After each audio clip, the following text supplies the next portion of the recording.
virus pada mulanya ditemukan pada hewan 1930. Virus corona ditemukan pertama kali pada manusia tahun 1960 yang disebut dengan human coronavirus. Yang sekarang kita hadapi adalah COVID-19, salah satu jenis virus corona. Ada sekitar 20 spesies virus corona dan mayoritas tidak menginfeksi manusia. 8 spesies yang memberikan dampak pada manusia dengan 5 spesies hanya memberikan dampak yang kecil. Dan 3 diantaranya memberikan dampak besar kepada manusia.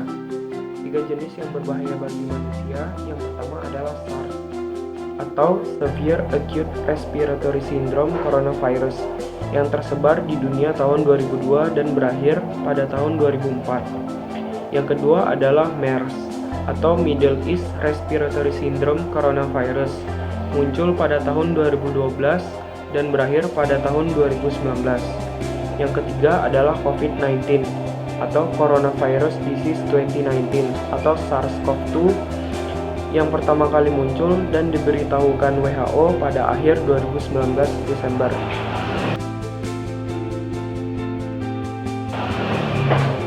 SARS-CoV-2 atau Severe Acute Respiratory Syndrome Coronavirus 2 adalah virus yang menyerang sistem pernapasan. Virus corona bisa menyebabkan gangguan ringan pada pernapasan atau infeksi paru-paru yang berat hingga kematian. Severe Acute Respiratory Syndrome Coronavirus 2 atau SARS-CoV-2 yang lebih dikenal dengan nama COVID-19 adalah jenis baru dari virus corona yang menular ke manusia. Virus ini lebih banyak menyerang lansia. Namun virus ini sebenarnya bisa menyerang siapa saja, mulai dari bayi, anak-anak, hingga orang dewasa, termasuk ibu hamil dan ibu menyusui.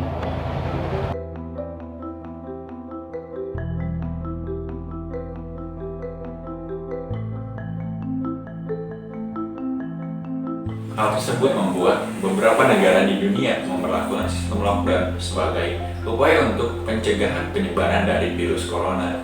Di Indonesia sendiri, Indonesia memperlakukan kebijakan pembatasan sosial berskala besar atau yang biasa disingkat PSBB sebagai untuk menekan laju pertumbuhan virus corona.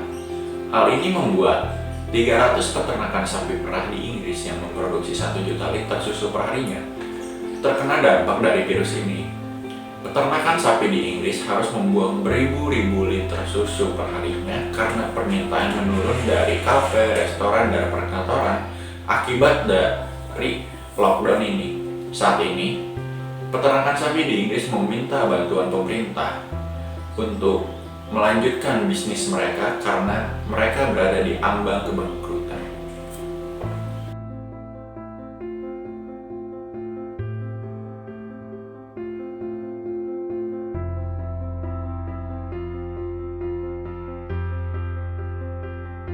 Peran dalam peternakan. Di masa pandemi seperti ini, sektor peternakan diharapkan dapat memiliki andil yang positif bagi masyarakat seperti pemenuhan gizi dan fungsi lainnya. Di Indonesia, khususnya peternak sapi perah Singolangu, Kabupaten Magetan, tidak terpengaruh dengan adanya pandemi ini. Hal ini dikarenakan pemerintah setempat mengeluarkan kebijakan untuk memberikan susu tersebut kepada tim medis di RSUD dan di puskesmas sekitar yang dibeli dari peternak tersebut. Selain susu, yang berfungsi sebagai pemenuhan gizi tenaga medis setempat, telur omega 3 IPB dapat menjadi pendukung kesehatan tubuh di kala pandemik, seperti yang dijelaskan oleh Profesor Iman Rahayu selaku dosen Fakultas Peternakan IPB. Berikut tautannya.